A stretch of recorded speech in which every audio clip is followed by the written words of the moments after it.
Hi, I'm Lisa Singer. I am the Director of Event Programming at Media Post, and this is Brand Insider BTS, where I get to pull back the curtain on some of the most influential, successful women marketers today. And with me, I have Evelyn Rusli. She is the co-founder, president, and CMO of Yumi. Welcome, Evelyn. Thanks for having me. Yeah, This is no, I'm great. so glad. Like I've said to you initially, you have been on my radar. It's so impressive. Just not only the company and the brand and how important it was, how it came about, but just the success you brought it to. So I really appreciate you making the time. Of course, of course. Fire away. All right. Well, as I mentioned, the success you're having. I know that recently you are now in targets all over the country. Obviously, that's a big deal. So, congrats on that, first off. But I want to sort of back up a little bit before we get into that kind of success. When you first started, like you went to Princeton, you graduated, you became a reporter for like Forbes, I think New York Times was it? Yes, and the Wall Street Journal. Your beat was sort of startups. So I get starting up your own company, but was that ever on your radar at that time? Like when you were at Princeton, when you were graduating, was that something that you saw for yourself? Or talk about your path and how you then got to that point. Yeah, I mean, I could not have predicted this path. I think I always wanted to create impact at scale. And I think journalism is such an incredible vehicle. You can tell a story, you can change people's perspectives. And so I think there are some parallels for sure. But, I think when I grew up at a time when you would look at your parents' careers and you would think, oh, my dad or my mom has been at a company for decades, right? Like you would go to a place, you would die at that place. And I think, you never really thought about how life can be really rich in pivoting constantly and changing careers and finding the edges of what it interests you or how you can deploy your unique set of skills into like other different paths. And while there are certainly parallels, I couldn't have predicted it. I really did fall in love with journalism while I was in college. I actually, every winter and summer, I go out to Jakarta. I was a Southeast Asian correspondent for the New York Times out there. Really thought I was actually going to become a foreign correspondent, a war correspondent. So covered the tsunami when it happened, the Boxing Day tsunami. It was an incredible experience, to really feel like you could help define stories and translate it in a way to make it easy to digest, to change people's perspectives on these really fascinating topics. And so I think when I eventually fell in love with business journalism and ultimately covering startups, once you have that front row seat, though, I think it became just so eye opening. And you realize the power that a startup at its best can do, right? When startups are done really well and when they scale, you can create such positive impact at scale. And so it wasn't about the inevitability of, I could start any business. It actually had to be a business like Yumi. And I think what I mean by that is that I really fell in love with this idea of how do you change the future of food? How do you create a healthier generation? And so how do you build a business and really take advantage of like what it means to be a startup, which means no one has to define your playbook.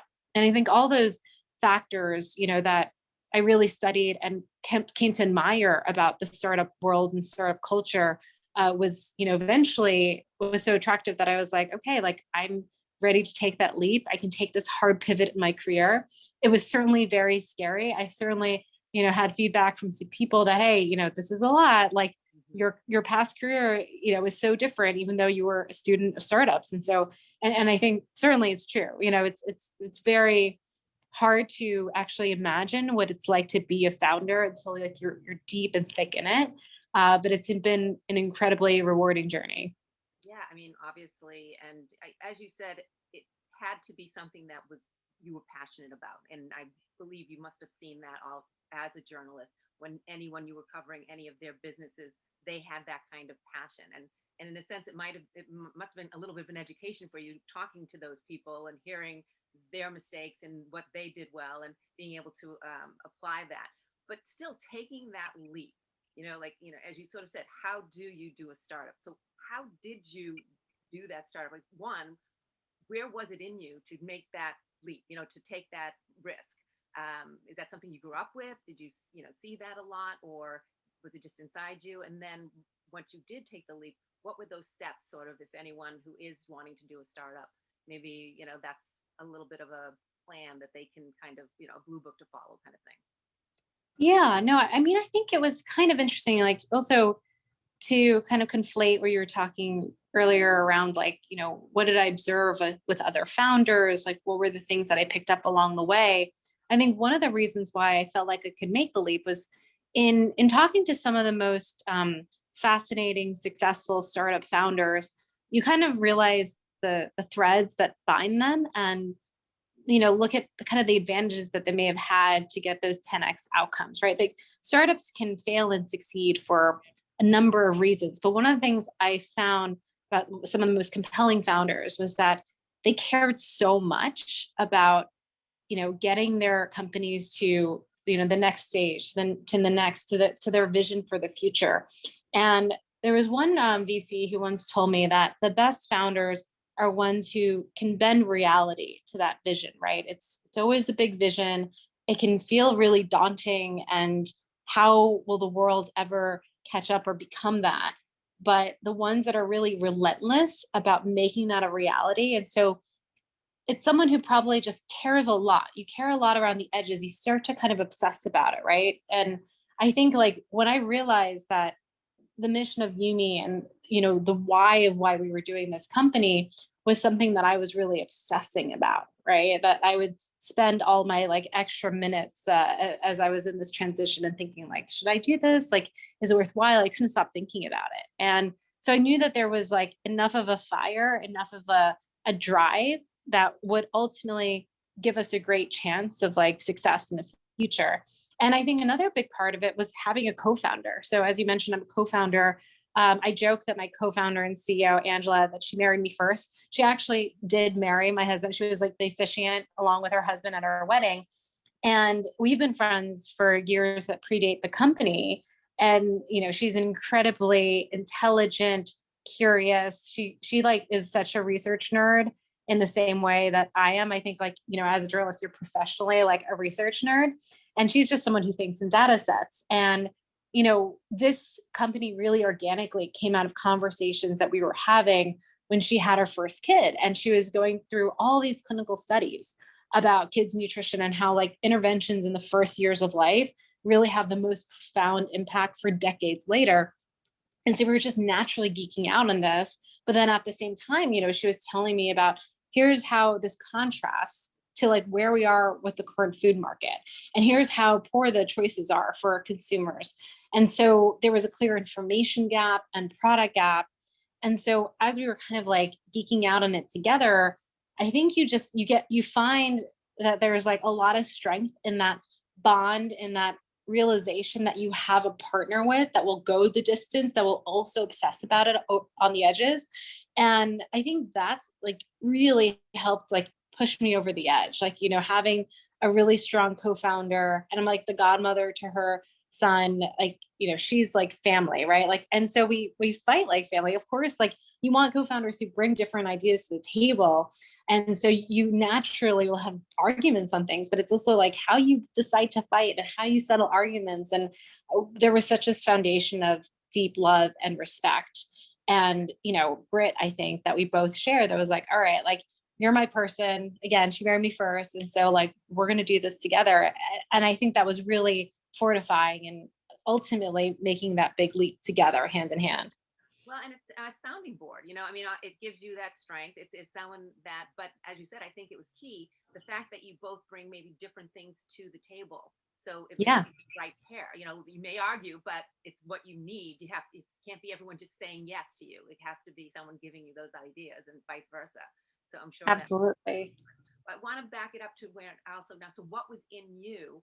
Yes, you had this partner, you had someone there who gave you more strength to do it, but there has to be something internally. Were you that person growing up? Where did it suddenly, aha, this is who I want to be? Like, what got you to say, you know what, I'm going to do this? Yeah, I mean, again, I think it comes back to that kernel of I've since like a young age have wanted to figure out how to create the most positive impact at scale. I think that was like, even if I couldn't articulate it as a young kid, I was gonna say I that's felt pretty that. good if you're saying that at like 10. Yeah, I mean, but it's so interesting because I think also as a child of immigrants, so my parents came here in the 70s and I was born in Alabama. So I was raised in the United States, but I also knew like what it took to get my parents over here in order to build this life and how short life can be, right? And so the fact that like here I have this like opportunity, here life is so short. And so how am I always going to maximize this idea of living?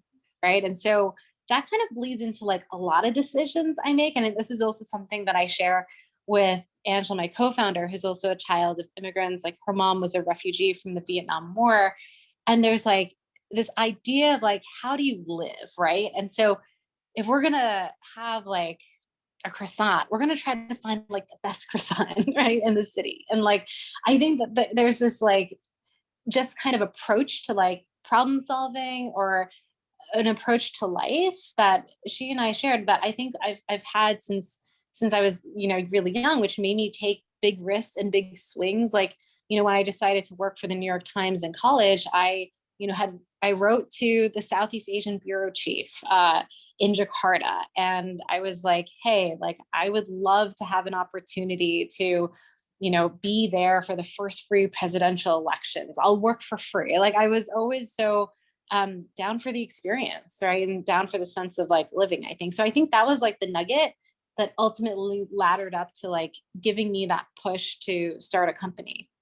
Wow. And I think it's also you going after what you are looking for. So you're not seeing, oh, I read they're looking for a reporter in Southeast Asia. You're looking at what you want to do or what you're passionate about, and then you're forging that road, which I think that Yeah, I mean, you got to make your own luck, right? I fully believe that. Like life is short. You're not always gonna be handed things. Like I certainly wasn't. I didn't grow up in a privileged position, but I also felt privileged because my parents like were in America, right? So I think like how do you make your own luck and think through that? Like even before I started working for the New York Times, I worked for the San Francisco Examiner out in San Francisco, and it was like a similar pitch actually. So I was really interested in getting real journalism experience. And at that point, I hadn't fully decided yet if I was going to be a journalist. I'd been the editor of my high school paper, but I did a whole spreadsheet of like, here are the major metro markets with struggling publications. And so one of those was San Francisco. It's a major metro market.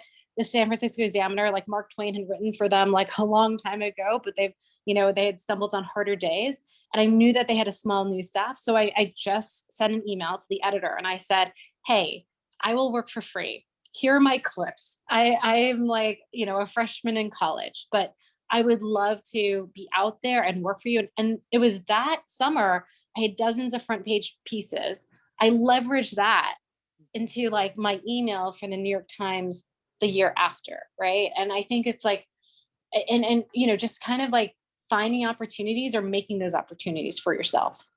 no, and I think that's so key. It's just as you said, if you don't have that experience that they want, you need to get that experience in whatever way you can do it, and then you move forward to the next. And I think that says a lot about you and explains a lot about why Yumi is getting, is where it is today. Obviously, you throw that passion into everything and you go forward with it.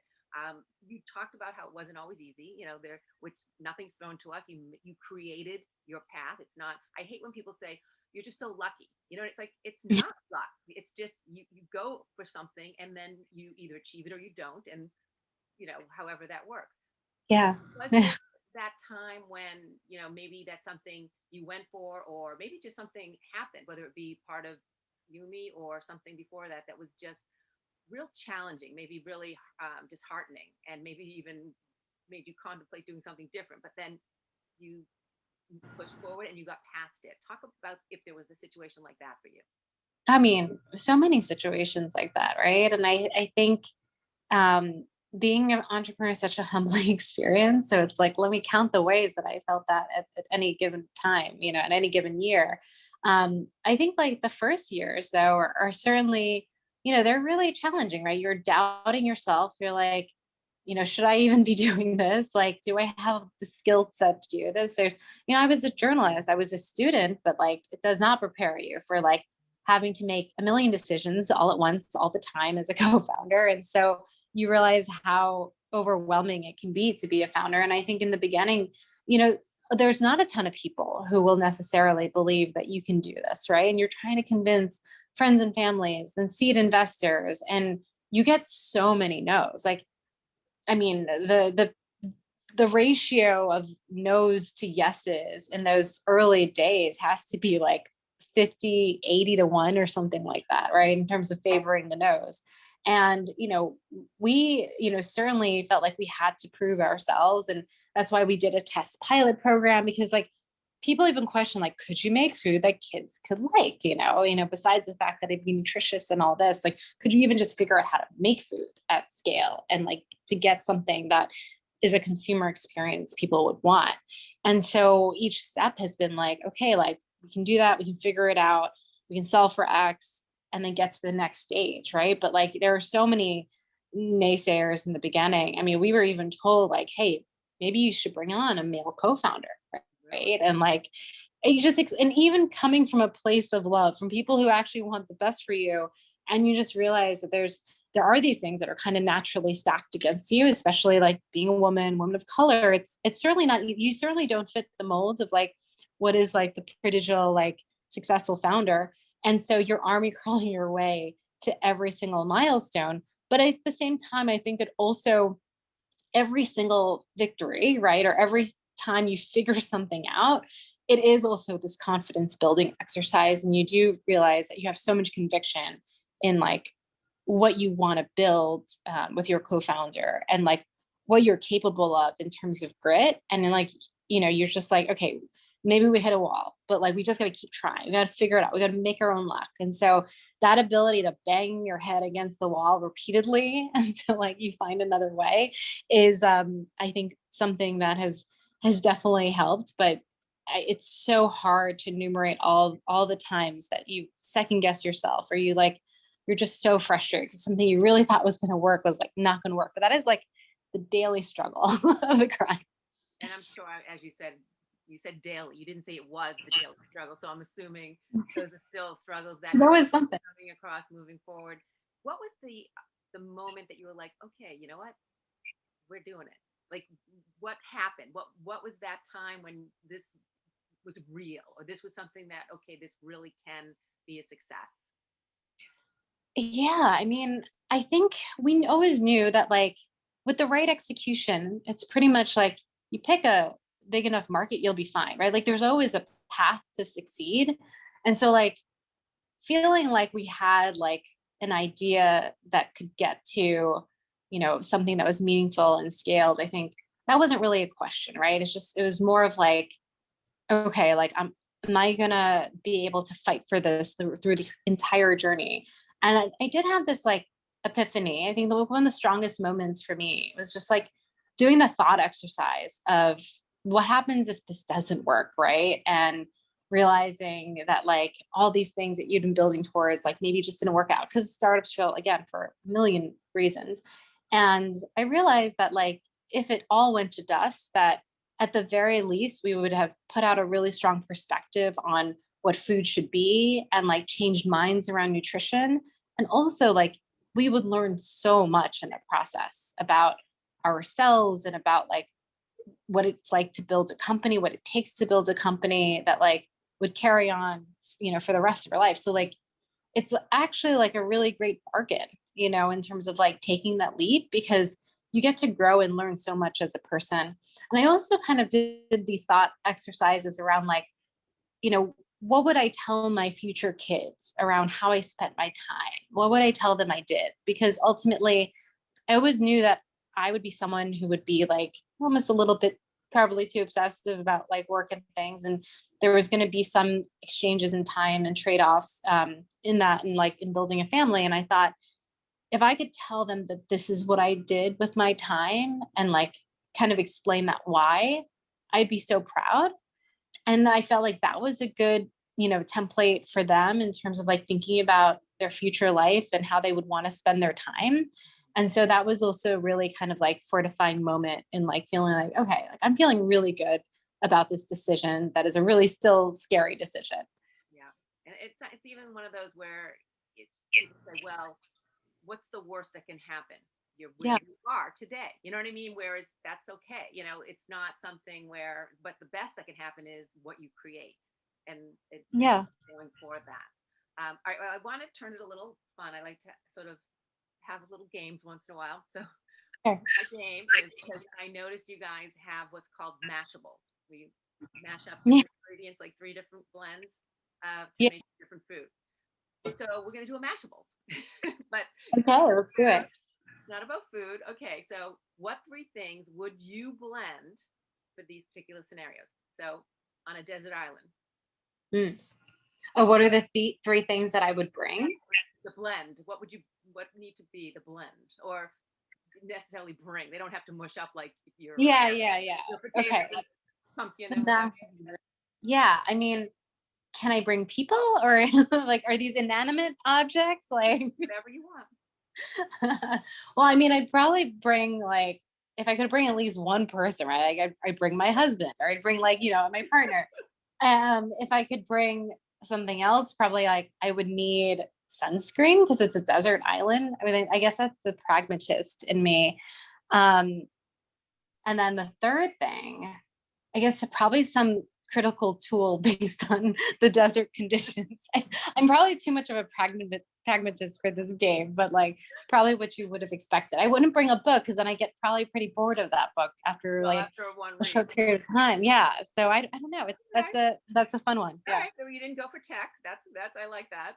All right. So how about what 3 things for when you're taking time for yourself?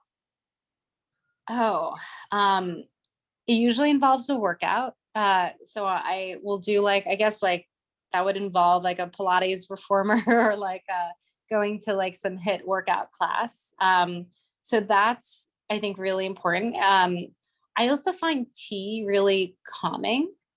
So like when I need time for myself, I like also find the meditative like aspect of like tea ceremonies to be really nice and like filling. And there's something very like, tactical and yet like just lovely and meditative about that experience. And the number three would probably be a journal because I can't really write in the more traditional sense as like when I used to be a writer, but I find writing really cathartic. And so it'd probably be something like writing or painting because I also enjoy painting when I actually have time to do it. So this is more probably a testament to I don't have enough time to probably do the things I should be doing to balance out myself. But yeah, probably something kind of like that sort of writing or painting type of thing is number three. Very cool. All right. We've just 2 more. Okay. Yes, this is actually can be you can blend if you want for your last meal. Oh gosh, that's like almost the hardest question.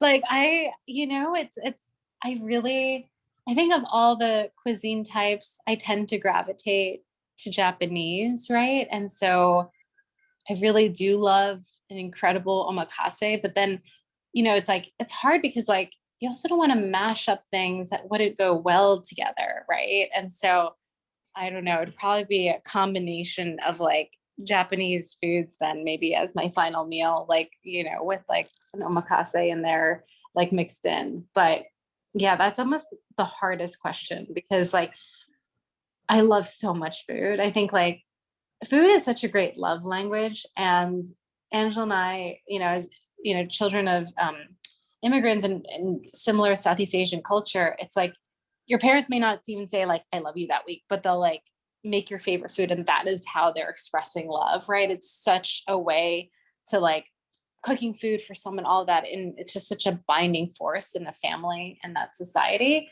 And so it's such a hard question because we just like we love flavor. Like, and that's the thing that's I think kind of interesting is when people try our food, they're like, oh wow, these flavors are so like they actually like appeal to me as an adult. Or why we like pair with James Beard award-winning chefs would like you don't really have to, right? Like a baby will not know, like, oh, this is John and Vinny's latest creation. Like they won't know that.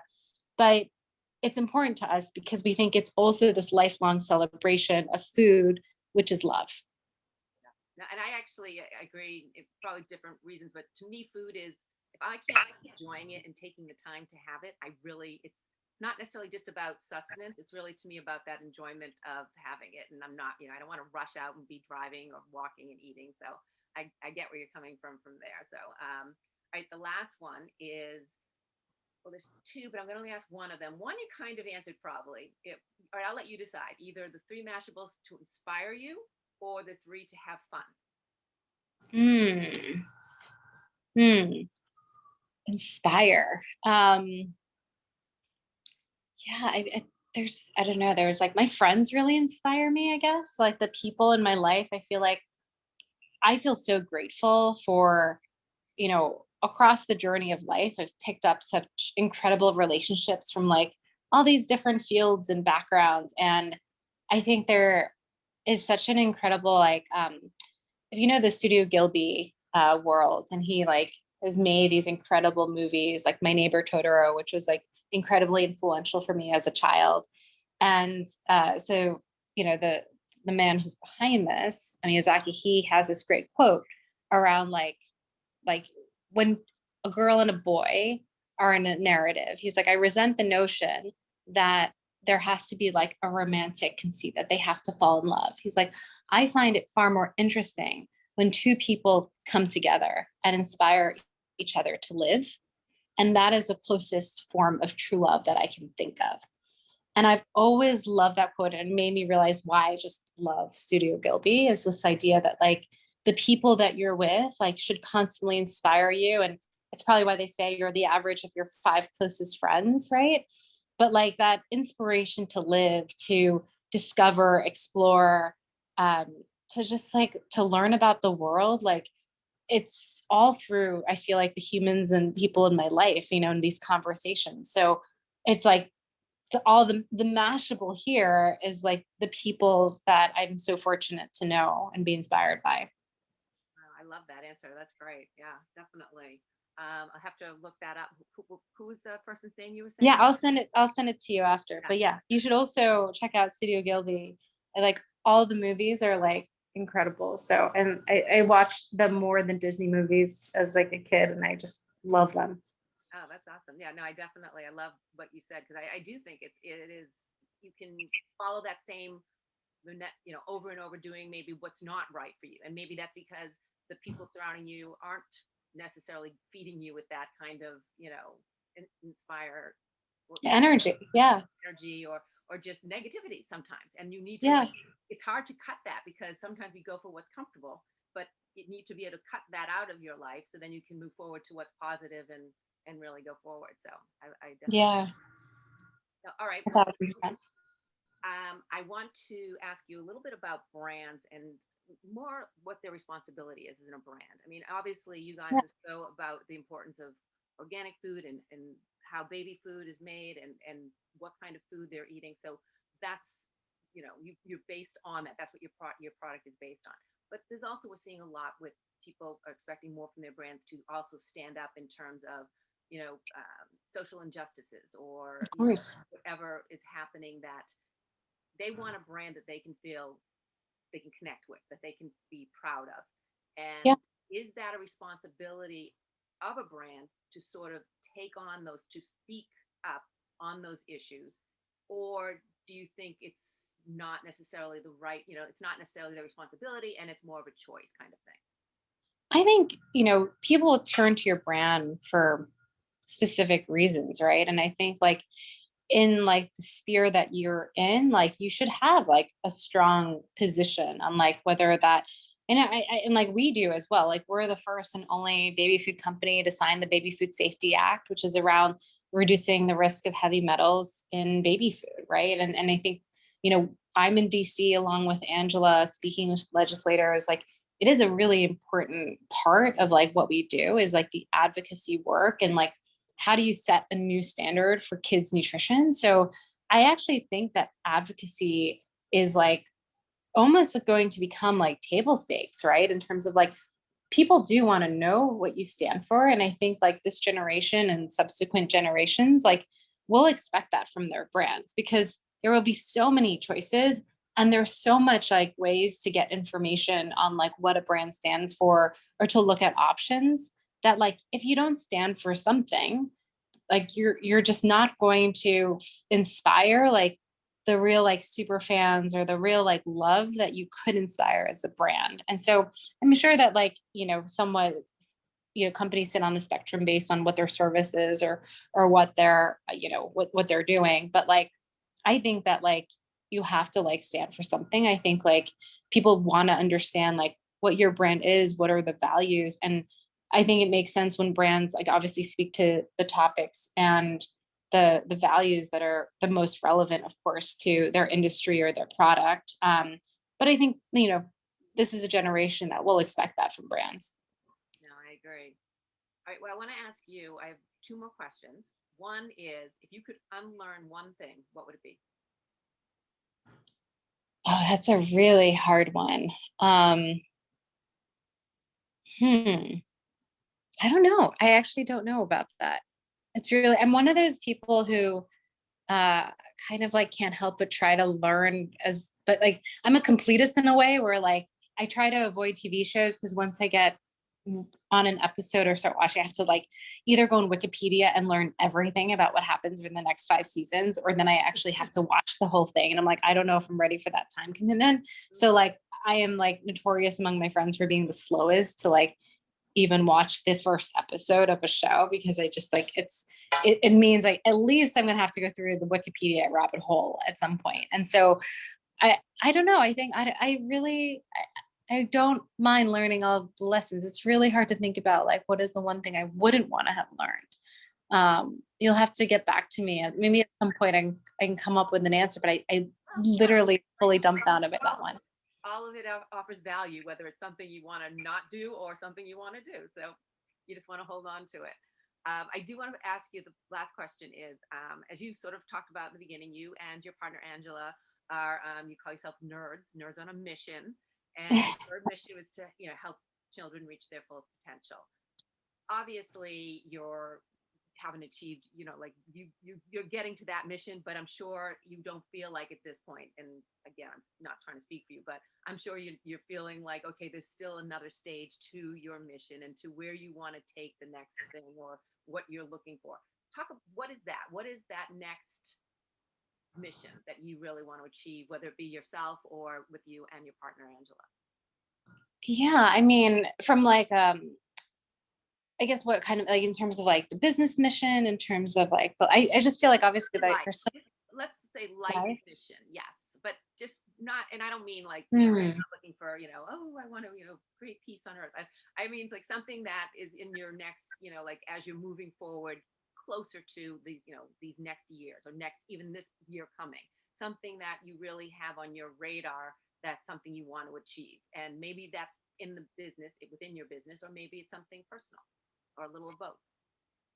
Yeah, I mean, there's so much I feel like on the docket for what we want to achieve at Yumi, and so I feel like that's where my mind just naturally goes, because it's like so all consuming. And I think there is such a great opportunity for us to continue to like really kind of crystallize the message and like communicate, I think, more effectively with like our audience and our community. And I just think there's so many interesting opportunities as we like continue to scale retail, as you mentioned at the top of this call. That was a really momentous moment for the company in terms of like becoming omni-channel and thinking about the ways that that changes, the abilities to connect with people and increases brand awareness. And we're still in the early stages of it, but it's been a really phenomenal process. And so I think like as we continue to grow as a business, like, really taking, to heart the opportunities of like what this expanded platform means, and like how we can be even more engaged in like those ideas around advocacy. How can we better show up? How can we do more things around DC? Or how do we better show up in communities in like helping to resolve for like food deserts? Like one of the biggest things that has happened post pandemic, or we're still technically in it, is this idea that like food deserts have become more pronounced. Like kids have never been more insecure when it comes to nutrition.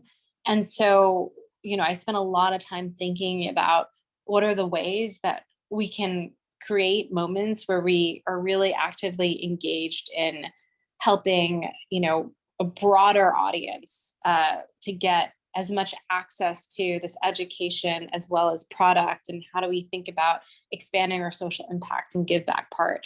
So, I think like as we grow as a business, like I take that responsibility as is an even bigger one, and it's one that we need to execute and feel like we're really moving the needle. So that's like the big, how I want us to show up in the world for 2023 will be around like how do we best fix like the food deserts of the United States.